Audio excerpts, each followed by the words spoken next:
Once you change your philosophy, you change your thought pattern. Once you change your thought pattern, you change your attitude. Once you change your attitude, it changes your behavior pattern. And then you go on into some action. As long as you got a sit-down philosophy, you'll have a sit-down thought pattern. And as long as you think that old sit-down thought, you'll be in some kind of sit-down everywhere. It's not so good to refer to what you're going to do as a sit-in. That right there castrates you. Right there it brings you down. What goes with it? Think of the image of someone sitting. An old woman can sit. An old man can sit. A chump can sit. A coward can sit. Anything can sit.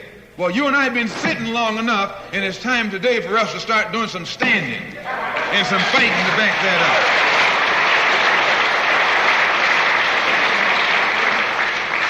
When we look at other parts of this earth upon which we live, we find that black, brown, red, and yellow people in Africa and Asia are getting their independence. They're not getting it by singing, "We shall overcome." No, they're getting it through nationalism.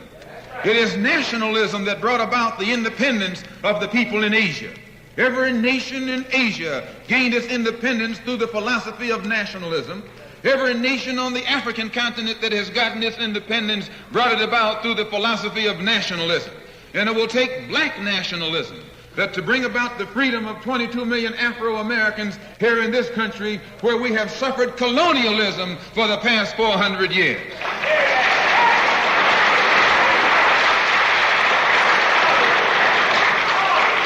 America is just as much a colonial power as England ever was. America is just as much a colonial power as France ever was.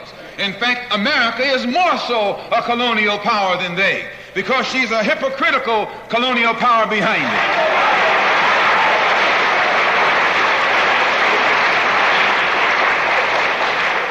What do you call second-class citizenship? Why, that's colonization. Second-class citizenship is nothing but 20th century slavery. How are you going to tell me you're a second-class citizen? They don't have second-class citizenship in any other government on this earth. They just have slaves and people who are free. Well, this country is a hypocrite. They try and make you think they set you free by calling you a second-class citizen. No, you're nothing but a 20th century slave.